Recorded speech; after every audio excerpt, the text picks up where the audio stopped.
Okay, I wanted to make this video right quick. Perspective is going to be a little bit skewed, and I apologize, but I have somehow managed to misplace my tripod. Imagine that. So, this was a conversation that came up in one of the Facebook groups I frequent recently, and it was about making crimps out of copper pipe. It was a topic that Hugh Piggott posted about how he does it, and I kind of do something very similar.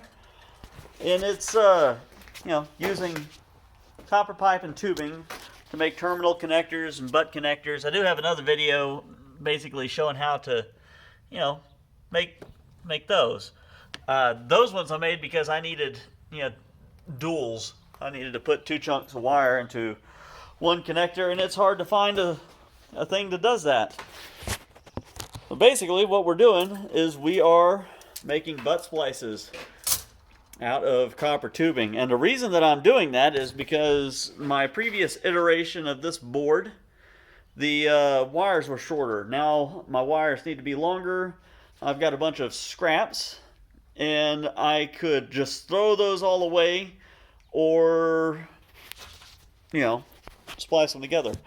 Hate throwing stuff away whenever I don't have to, so we're going to splice them together. Basically what we're going to do is we're going to take this stuff here, and we're going to cut just a couple little sections out, a little over 1 inch long, and we're going to stick them all together.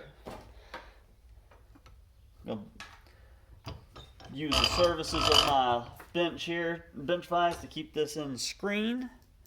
Yeah, good, it's in there. So basically, we're going to strip off about 1/2 inch of wire. We want it to go about halfway through your butt splice here. And now, I have these. I really like these things. This was an old beat up, dull pair of Harbor Freight bolt cutters. These were probably $10 whenever I bought them. I blunted them very quickly, cutting off stuff that's way outside of what it was meant to do. I have since flattened one of the jaws a little bit to where it's got, let's see if that's going to show up in here. Yeah, there it goes. Got about maybe a little under 1/8 of an inch of gap in there. And it makes them make a great set of crimpers for this kind of stuff. And basically that's what I do. I've got a flat blade and a sharp blade, so I flip these things over back and forth to get a little bit of each, and I'll work my way down. And now after I crimp these things, I have tried to break these connections, and the wires break before this crimp comes apart. It's a very good setup, I think. I feel. It has not let me down yet. So, that's with my, special homemade crimpers. That slipped out just a little bit. Don't like that. So you don't have those. Now, you can do it with a good pair of channel locks or locking pliers. Most of them, especially the bigger ones, they've got this blade in the middle.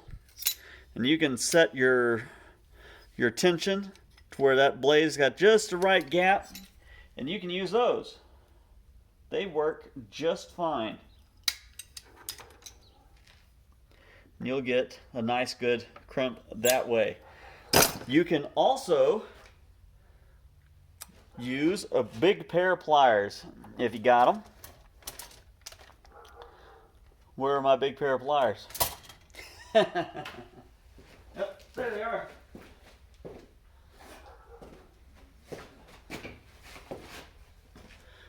I do not suggest trying to use the cutters.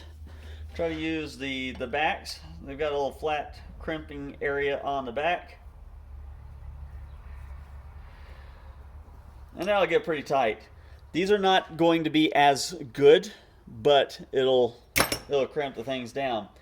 Now let's say you don't have crimpers, you don't have bolt cutters, you don't have locking pliers, anything.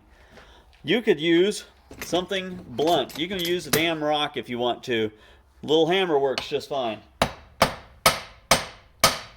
Flatten that bad boy out.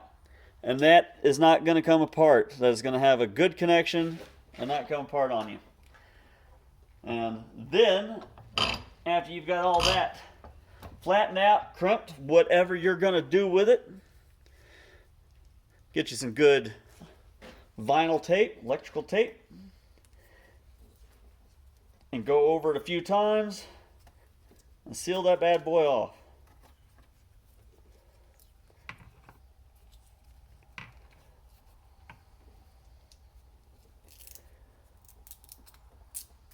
You know, just enough tape on that roll.